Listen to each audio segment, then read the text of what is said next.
Hello, guys. Rob Carson, part two of my show today, Sound Bites. And it's about food and just living life and enjoying it. We have somebody very special on the phone, and I'm very excited about this because I have been obsessed with the Titanic and the first and last voyage of the Titanic, as many as you have, for a very long time. I was a little boy when I read The Last Night on the Titanic. Well, A Night to Remember. I was a much older person when I read The Last Night on the Titanic, Unsinkable Drinking, Dining in Style by Veronica Hinke. Hello, Veronica. How are you, my dear? Hi, Rob. I am so looking forward to talking with you, too. Veronica, you have written this book, and let's give everybody kind of a little, a little biography. I know you've done some brilliant articles for the Chicago Tribune, and I've been looking at some of your food porn on the Chicago Tribune. I've been obsessed with it, including Chicagoland Pizza Pro's dish about their favorite pies and just all of the things. And I have a love affair with Chicago. Tell everybody who they don't know about you. Give us a little bio about what you're all about. Well, I've been writing about food for many years, and I can tell you that at the end of at the core, at the center of every food story, it's about the people. And that's what I love most about what I do in journalism is telling people stories and being their cheerleader. And what was really special about this book is being able to do that for the people that can't do that for themselves anymore. They're no longer here, and so that's really a large part of my life and what I focus on. I live in the Chicago area. I live near Joliet, nice, in a town called Shanahan. Gotcha. And I'm very near Route 66, so every history buff would be jealous of that address because it's just a really exciting place to live in the history world with so many different places and towns along the Route 66 corridor that embrace their address. And it's just a wonderful area. It's along the I&M Canal that leads into Chicago. And it is really very much responsible for a lot of the growth that Chicago experienced many years ago. I have a love affair with Chicago. I've been going up to the Taste of Chicago. Unfortunately, I have not been in a few years. I used to go to the Taste of Chicago every summer. I have done a lot of time. Really? I've done a lot of time on WLS from my home studio. But unfortunately, they gave the morning show to Man Cow again. I was in the running, thank you. Don't they know that my show would have been much better? Because I like to talk about food, too. You do, and you do a very good job of it, I have to say. All right. So let me ask you this. Veronica Hinke, The Last Night on the Titanic, Unsinkable Drinking, Dining in Style. I was taken in by this movie, or by this book. Why? Because I think we were talking off here, and you said that you were about the same age that you read A Night to Remember. Is that what inspired all of this? Yeah, I can totally relate to your story. I was a little girl growing up in central Wisconsin, and I was about 12 when I was just mesmerized. My English teacher read A Night to Remember to our whole class. Wow. Week by week, Miss Carol Reichenberger, and every class would look forward to that. Each year she went page by page through Walter Lord's amazing narrative of that last night on the Titanic. And I just have been intrigued ever since. And I remember Carol Reichenberger telling us that, she was telling us the dimensions of the ship, and she compared it to where we were standing, and she pointed down the road out the window to 4 blocks away to where the Marathon County Public Library stood, and is still there now. She said, so that means that this ship would have gone from here all the way to the library. And my jaw dropped. I was this little girl in northern Wisconsin thinking, wow, how did a man from this area ever get on a ship that big? And it was just amazing to think about that.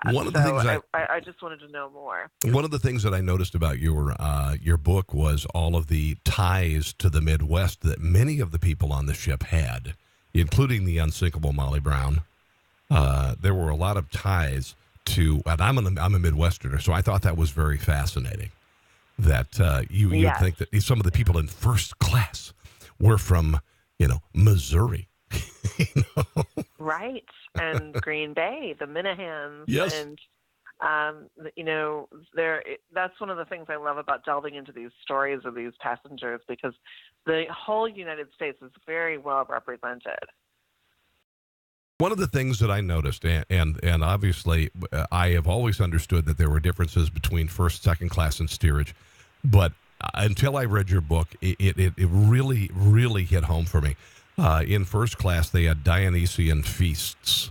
They had regal suites, 2 regal suites on the ship, $4,350 for the voyage. That would have been $260,000 today. Tell me about the first class experience, because it was extraordinary. We don't experience that at the highest of haute cuisine. We do not experience anything like first class on the Titanic today. Tell me about it. You're right. This was absolutely incredible, and it really, the study of this ship and the culture on it really speaks to the culinary culture at that time. It was, we always think of it as more formal, more stuffy, and when you delve even deeper into it, you get a sense of what was it really like. Yeah. And to me, it says a lot that the White Star Line commissioned Luigi Gotti, who was an Italian entrepreneur, to be a concessionaire on the ship, so that they could have French cuisine made by French staff, not just the chef, but the entire staff. For many of the eating areas were manned by French chefs and French cooks and people with French backgrounds. There was even an ice cream maker. He was from Inwil, Switzerland, a young man, 19 years old, and that was his job, to make the ice cream. So food was a priority, and I guess, what I like to think of it, Rob, is that today we have the Food Network, and a lot of people seem to think that, it's a modern thing, that food is such a centrifugal force of our lives. But I think what this book really taught me is that we're not the first foodies. No. The food goes through history. It's all about the food, and it always has been. In first class on the Titanic, we saw just phenomenal ways of honoring the springtime that the Titanic sailed. Like, we see a lot of English spring peas, asparagus, we see rhubarb. And even one of the things I thought was really neat is that they even made special efforts to have high quality flowers. American beauty roses were almost everywhere, all over throughout first class, wherever you looked. Pink carnations were on the tables, fresh flowers, which is phenomenal. That time in history that they were able to accomplish that on such a long journey, to have those fresh flowers. Well, and there were also those springy palm trees were everywhere in first class. They were so indicative of that era. The lemon button ferns. It was just kind of a very cozy time as well. And Veronica, you mentioned something, and I'm talking to Veronica Hinke, the Last Night on the Titanic, Unsinkable Drinking and Dining in Style. And if you are a Titanic fiend, you're going to love this. One of the things that I noticed, a lot of times we don't think that pineapple, we can just get pineapple now, or bananas. At this time in 1912, this was dramatically different. There were people who left their stocks and bonds to take oranges from their room.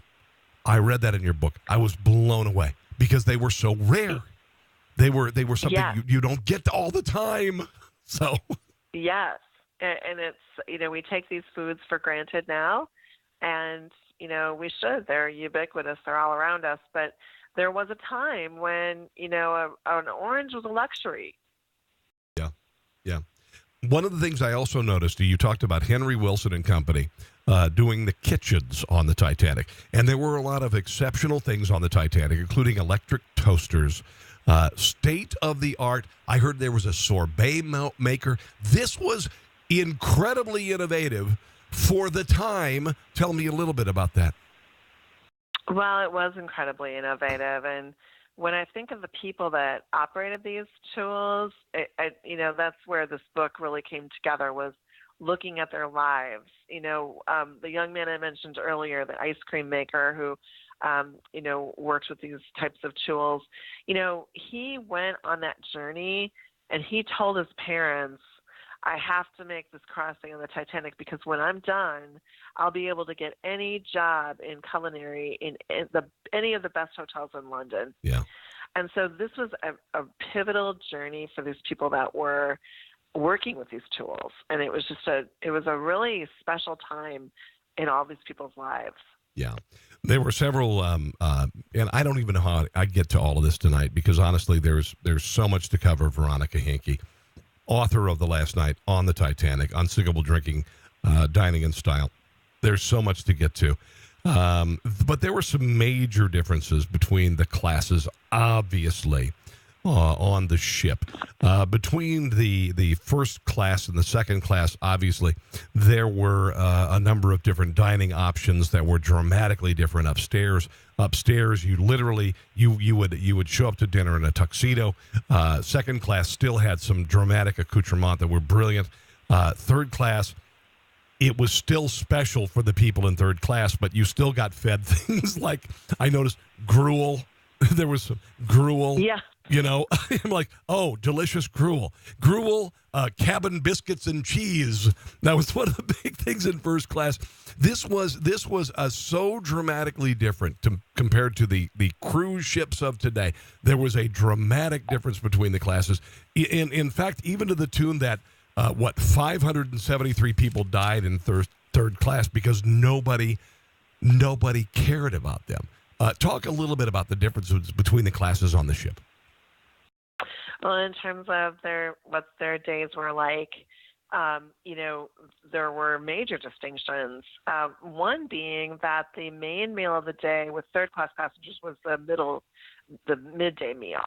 That's where you see the beef and brown gravy and, the heartier foods. Yep. Whereas, what a contrast in first class, you have these incredibly opulent dinners in the evenings that would go on for hours and several courses and, palate cleansers like the punch romaine. Yes.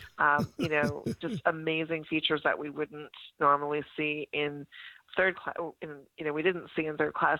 Yeah. But in all classes, I think it's interesting to note that even in third class, the accommodations and food were still much better than on any other ship at the time. Yeah. Even if hardtack was a part of it. And I didn't say heart attack, I said hardtack. So, yeah. Okay, now listen, now Veronica Hinke, author of The Last Night on the Titanic, Unsinkable Drinking, Dining in Style. I made something from your book. And one of the great things about your book was the recipes that you included.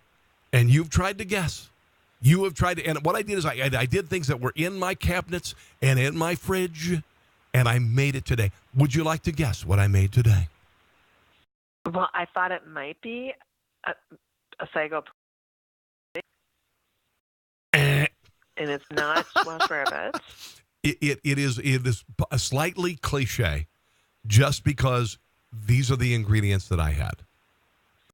They were also mentioned in a Monty Python movie. Any idea? I made, are you ready? The salmon mousse. I made the salmon mousse. Oh, wonderful. Okay. Now listen. Okay. I and here's the thing. You shared this, and it is basically white wine with mirepoix, which is the Holy Trinity: onions, carrots, and celery. Okay. And then you have a little bit of salt, no pepper, a little Tabasco. When you finish with mayo, cream, and a little bit of lemon and dill. And I made it today. And today, it would be completely different. They would have served it in a cloud with nitrogen or something weird, Right. But you know what? It's very simple. I made it for me and my wife tonight. We're having it on baguettes. And it's food deconstructed. This was, incredibly innovative in 1912, I'm sure. But tonight I made it, and it's good. But you'd probably serve it with capers. Or you might add a little whatever. You know what I'm saying there? Well, that is wonderful that you did that. That sounds terrific. I hope you guys enjoy it. It is. It's a nice little salmon mousse. And I did the food processor, and it turned out pretty well. But you have a lot of recipes in here, and one of the things also, this is very, very interesting. We all kind of wonder, Veronica, where our recipes or where culture is going to be 100 years from now. We're still serving martinis. We're still serving Bloody Marys. We're still serving Rob Roy's. All of these things are available on Titanic, not necessarily created on the Titanic, but beverages that were the same as the Titanic are still as vibrant as today. So somebody a hell of a long time ago came up with some brilliant formulas for beverages, and they're still with us today. I think that's remarkable. It is remarkable, and I also think there are a few that have slipped through the history cracks where I'd love to see them, get some life breathed into them again, like the Bronx. Yes. The Robert Burns, I think that's really making a turnaround, though, because, there are even more and more people celebrating Robert Burns Day. And with the Robert Burns supper, the traditional Robert Burns supper. And so I think that cocktail is probably going to be gaining some more interest. But for sure, the Bronx, I think that's just a wonderful drink that, is featured several times in the book. Now, let me ask you, for those who have not read the book yet, tell me about the Bronx. What's in it? Well, the recipes for the Bronx that are included in the book are from Frank Caifa. And Frank was the beverage manager at the Waldorf Astoria in New York City before it closed for renovations. And so Frank was, really informed about these types of drinks and the things that were popular at the Waldorf Astoria back when John Jacob Astor IV, who was a Titanic passenger, was right there on site, very active as an owner with his cousin. Yeah. And Frank redid the Waldorf Astoria bar book. So he included that version, the old Waldorf Astoria bar days version, for the book. He contributed that, and it has a dash of Reagan's Orange Bitters No. 6, yeah, 2 orange peels, which he snaps to release the oils. Of course. And I have to tell you, there are some people who will put a dash of orange juice in, and Frank and others really on that. It's got to be no natural. It has to be just the snap of the orange peel. You do, so you do the oil special. when it literally, when you fold the orange over, it sprays the oil out, and it's glorious. Yeah, it is glorious. And then he has about an ounce and a half of Plymouth gin, 3/4 of an ounce of sweet vermouth. He likes to use Martini and Rossi, and then in 3/4 ounces of extra dry vermouth. So in a nutshell, I'll just recap that quick. It's Reagan's Orange Bitters No. 6, the orange peels, extra dry and sweet vermouth, and Plymouth gin. And you just shake that up and put it into, strain it into a chilled cocktail glass. And actually, Frank stirs. He doesn't shake the Bronx. And then there's a modern version that he makes with sweet and dry vermouth and a little bit of fresh orange juice in that, and the Orange Bitters No.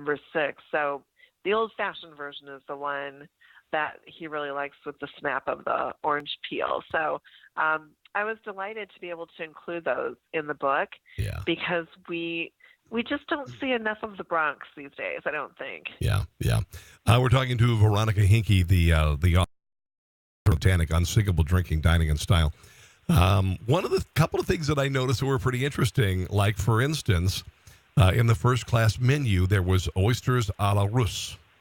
And they featured a little bit of a common, there were a couple of common sauces that we still use today. Cholula hot sauce. Also, the salmon mousse had a little bit of Tabasco.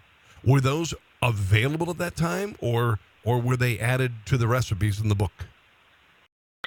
Those were the interpreted recipes. Okay. They're inspired by the menu items. Lovely. So good question. Yeah, those would definitely be the modern versions of the things that Lovely. we either saw on the menu or something like what we saw on the menu. Yeah. One of the things I noticed that this is so crazy when you look at the first class, inspired by John Jacob Astor and his hotel, you pretty much, when you went to dinner, you wore a friggin' tux. You dressed like you were going to the Oscars. We don't have that anymore. It was a little bit less, obviously, in second class and even less in steerage. The first class experience was amazing, particularly at Captain Smith's retirement dinner, which was, I mean, tragic and incredible at the same time. Tell us a little bit about the first class experience and that meal for people in first class. Well, we don't know what was for dinner during Captain Smith's dinner. It was hosted by the Wideners of Philadelphia and several guests, but we know that last first-class dinner was being served all around them. That they had their own menu that night, and it's always been a huge point of people wondering what was at that dinner, and there were never any firsthand accounts that addressed it. We can kind of guess that it was probably a hodgepodge of things from, other menus in first class, other dinners during the voyage. Yeah. We can kind of get an idea from the first class menus, but we know that there were several courses, and the dinner went on for many hours. People were dressed to the nines. I mean, it was people would spend hours getting ready, and I was glad you mentioned the tuxedos because, these were people who, when they weren't on the Titanic, when they went out to dinner at a place like one of John Jacob Astor restaurants, they would actually have a tailor on site to make the tuxedo for you if you did not have one. I love, so that's how serious. The tie-in that you did with the seafaring versus the terrestrial, as far as restaurants and hotel, I thought that was one of the really coolest things about your book. It was fascinating to me. Fascinating to see like the ties with John Jacob Astor and his hotel and the Titanic. Just absolutely mind-blowing to me. One thing that I noticed, and this is off of the food and everything, the total loss in valuables that people claimed when they survived the Titanic, $15 million. Think about this. On a cruise ship today, that's $400 million worth of stuff. So people came on this ship. They brought everything. I mean, jewels and money like you would do with the Titanic movie from 1996. You have no idea. People brought $400 million worth of stocks, bonds, jewels, and everything on the ship. I don't even know where to start with this. This is amazing. Go ahead. Yeah, it was incredible. There was one man that had pages of items that he listed, everything from collars and shirts and tuxedos, and it totaled an amazing amount of money. And I included that in the book to really give a glimpse of, the extremes in people that really put a lot of time and money and energy into their fashions and, the way they dressed, the way they socialized. It was very different. These days are much more casual now. Unbelievable. I mean, you walk on flip-flops. You have a T-shirt. You got a kid in a stroller. We're talking to Veronica Hinke, the last night of the Titanic, Unsinkable Drinking, Dining, and Style. This is such a cool book. Let's talk a little bit about the unsinkable Molly Brown, because you have a terrific chapter on her. She was a teetotaler. She was from Missouri. And she made her fortune. Her husband had a silver mine. She said that she didn't care about marrying a rich man. She cared about marrying a man with character. But somehow they stumbled into a gigantic fortune. Why don't you give us a little background on that? Well, in movies, Molly Brown is portrayed as saying things like, it's not the money that I want, it's that I love, it's the not having it that I hate. Yeah. And that's not what she said at all. I'm so glad you mentioned the quote that I included in the book, because what she actually said was, I'd rather, marry a poor man that I love than a rich man that I didn't. And Her great-granddaughter clarified that for me. like many other people, I thought that was the case. And why is she even in this book? Well, this woman was one of the greatest home entertainers. She, invented all sorts of different approaches for entertaining at home, like a movable serving cart. Yes. She was known for introducing past appetizers and buffet-style dining. And on top of that, Mr. Rogers, Fred Rogers, shared with all of us that the public that his mother always said to him, Fred, when there's a disaster, always look for the helpers. There will always be people helping. And that is Molly Brown. Molly Brown could have easily, slunk into a corner and felt sorry for herself or struggled through the night.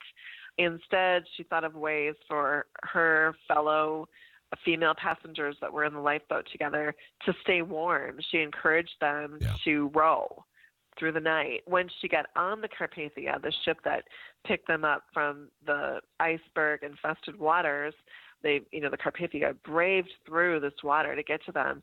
Once on board, this very well-respected, wealthy woman was able to and did get all these men together to collaborate with her on a way to thank Captain Rostron and his crew of the Carpathia, and they presented him with an award. And by the way, she also went on to lead a philanthropic life that was absolutely incredible. And she was not allowed to testify. Incredible. She was not allowed to testify during the hearings after the Titanic because she was a woman. That is a shame. That is a disgrace. What you have in this book about her, I absolutely love. We've only got 2 minutes left. My God, I could talk to you all day.